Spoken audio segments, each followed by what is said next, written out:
My name is Brian Burke, Executive Director of the Center for Family Business. We are doing a series of interviews with candidates for mayor of all of the cities of Waterloo region. And today we are joined by Rob. Thank you for coming on today. Thank you. It's great to be here. Appreciate it. So I have this really interesting question because I spent a little bit of time on Waterloo Council. And one of those things I don't understand is why does everybody who wants to run for mayor go for the top job first? What's driving Rob Evans to do this? That is a brilliant question. Thank you. With a new mayor coming on board, none of us have prior elected experience. So it certainly doesn't, I'm not afraid of leadership, something that I've spent my life doing. And I've also spent about 25 years in political realms across federal, provincial, local levels, and around the world, a global business. So going for a big role has never been something that I've shied away from.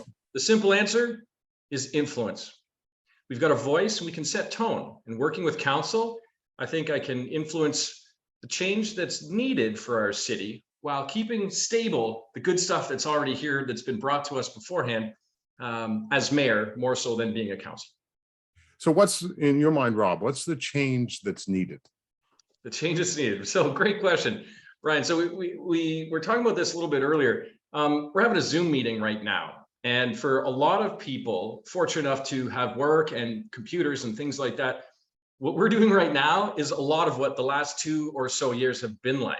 So I feel like the change we need is time to sit back a little bit and look beyond our laptops and to think big, but also plan big. So we're here to announce the A plan. It's Canadian innovation. So the things that we need to be focused on are equity in housing. That's EH, the A plan. But it's innovation. It's partly technology. It's partly process. Some people think innovation is simply tech, especially for those of us in tech in Waterloo here, but it's a little bit different than that. There's process. There's great people at the city who know their jobs well and at the region, but we've been staring at our laptops too much. And I think we've been forgetting a little bit about what that exchange with humans can be like for today going forward. So the specific thing that we need is the A plan, and it's big picture, it's thinking long while also taking care of the small details along the way. So you've brought up the housing issue, and that of course has been front and center over the last couple of years since the spike in real estate prices, et cetera, things like that. And one of the things I always like to point out to anybody who is on the housing file is for every person who you can find to get into the housing market, I can find you 2 people who say prices are really high. This is awesome. Okay. How do you fix it? So this is a great question. So we're talking about housing affordability. And in some cases, for some folks, the housing situation, or in some areas, the housing crisis we have, means different things to different people. Sometimes affordability means I don't have a home and I need a place to sleep that's safe, that I can trust. Other people are sitting in big homes and their property values have gone up. So, should some of them think this is a terrible thing? The reason we're having a crisis right now is the cost of living is going up faster than what people earn. And so the crises, both at the student neighborhood just down the street here, as well as for those 21 encampments around the city where folks have nowhere to sleep other than the good shelters and the supportive housing that's available, there's an affordability crisis that's happening to all of us right now. And the way to solve it is to increase the amount of units that are available, both build new, but also make better use of existing space. There's a lot of spaces. We've heard the terms intensification, which includes infrastructure, or greater density, which is specific to a home, where we can allow more people to share the same space. So what that does is it spreads the cost of our infrastructure, like the LRT and things, across a greater population. So we're each paying a little bit less as a percentage of the costs of the city. But we need to build new. We also need to make sure we're building the right types of houses that match what the actual market needs. So this includes different modes of housing, not just single family homes, which we also need. Not everyone can afford a $500,000 1-bedroom condo. So we need to look at other things that make it simpler for people to have a safe and trusted place to stay. So there's several parts of this plan, Brian, but the affordability, we need to make better use of the existing space that we have. We need to bring builders to the conversation, because right now, many of them have, the folks at the city haven't been quick to engage with them. It's kind of an old-fashioned model, which I understand some of it. But going forward, the innovations that are needed include new houses, new places to live, different sizes and mixed types of houses for different sizes of families, as well as making better use of the space that we have and making it easier for people to not only start renting and then move from renting, rent to own, as well as transitioning to be able to own a home of any description, place that's safe that the people can afford. So the housing market itself is commodified. It has become everyone's biggest investment, right? So the builders, the developers are involved in building things that they believe is going to bring them the most profit. That is the system that we have. Now, you may or may not like it, but that's the reality of things. So what can a city council do to change that commodification of shelter? That's a great question, Brian. You know this city well. There's examples of what's happening as solutions in different communities. In Oulu, Finland, for example, they are better known perhaps as the home to Nokia.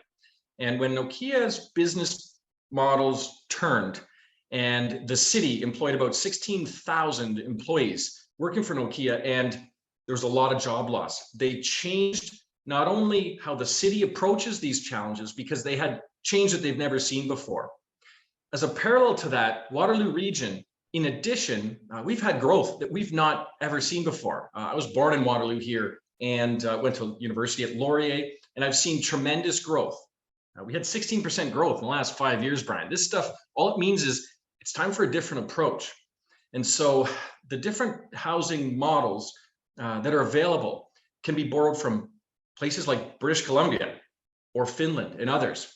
So the types of change that's needed, the innovation that's available, there are other examples than what we're doing here today. So to work with developers, to answer your question specifically, working with developers, we need to invite them to the conversation. What that means is the Student Housing Committee, as well as another committee I'm on for accommodation, the city's put me on last year because the old models were not working. And as an example of this, there's 23 members on the committee. They're salaried city, municipal staff who care, who know what they're doing, and university staff. It's not a single builder at the table of 23 people. That's a key missing part of this. I equate it to standing on shore, trying to save a drowning person while talking about it, rather than just rolling up your sleeves and getting into it and making some action happen. Let me completely change direction, although you did mention the word student, so it kind of counts in this case. We saw over the past couple of weekends that the kids are out partying again. And I divide this into two camps. There's the tear gas and water cannons camp, and then there's the let the kids have fun camp. Rob Evans is the mayor of Waterloo. Okay. What camp do you fit in? One thing that hasn't changed since I went to Laurier 24 years ago, students are caring people. They're smart and they're adults. We had a lot of fun. If you ask around, people will let you know. But there's a way to do it safely. This, first and foremost, is a safety issue. Nobody wants young people or anybody, including property, to be injured or damaged, but the people themselves come first. So when we look at the ways to work with this, I'm against the tear gas approach, the bring in the tanks and put on body armor. That stuff, again, it's old-fashioned models that have already proven to not work. For those of us who've lived in the neighborhood of the universities and spent a half decade building a business, looking at global university communities and what they do well, they engage with students. Students are smart, they care, they love this city. But 1 in 4 people who live here is a student. It might even be higher than that. The point I'm making is we need to engage with them in a different way. This community, Brian, you know this. We know how to have a safe, good time. Every Oktoberfest, it's coming right now, and I'm looking forward to it.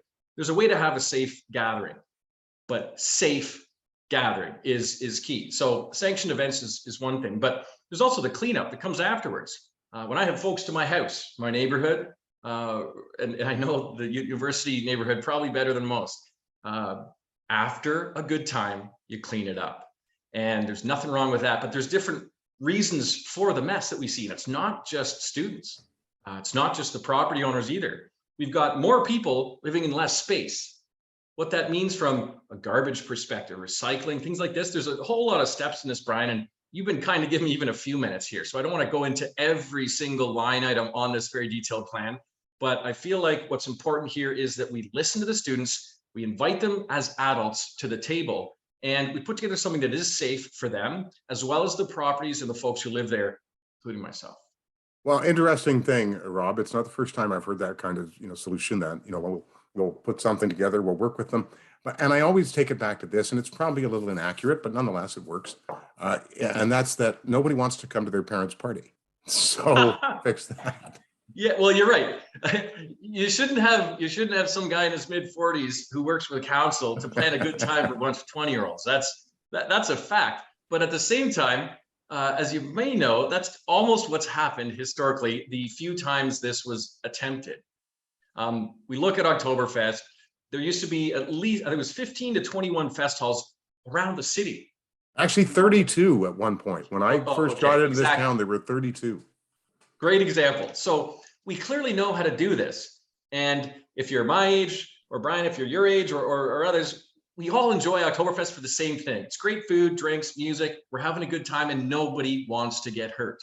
Students, even when they're having a good time, should something like that happen, it's accidental. We need to remind ourselves not to blame, not to be overly blameful, pointing fingers at one select group of this. Munich, they have a different style Oktoberfest. Ours is Canadian. We've spread some of the risk around the city, so we don't have one derelict area. And when you look at the mess around the universities, it is not coming from students only. There's a whole lot of factors. Again, we detail some of it in the plan, but there is a way to do this. And again, I'm not planning parties for students, but what we are doing is making sure that they're safe, and they can be part of this too. But also, there's thousands of volunteers for Oktoberfest every year. St. Patrick's Day, no matter what year it is, you can look on your calendar and it comes. So I think we just understand the problem is first and foremost safety. Secondly is, should there be something that's sanctioned, we invite the people who actually want to have some fun to the table. One last point on this, Brian. Every community in Canada and probably around the world has an economic development team and other groups of people whose job it is to attract people to our city, to bring them here. We spend hundreds of thousands of dollars here. And from the last count I had, many years ago, we had 20 or 30,000 people with zero advertising coming to our community. Should you be a business person like I am and recognize that there is a safe way to have a good time, this is an opportunity. This is not a challenge, but it needs management. And that's my background. So that's what it makes sense to me. And I know there'll be some folks who will maybe overthink this. We need places that are safe. We need things for them to do. And they need to be part of this process too. And at the end, cleanup, it shouldn't be borne by the city only. And the good students who know how to have a safe time, because that's almost all of them. So we shouldn't let a select few ruin the party for everybody. Rob, thanks for your time today. For the rest of you, October 24th is voting day. Don't forget that. These people would like to hear from you.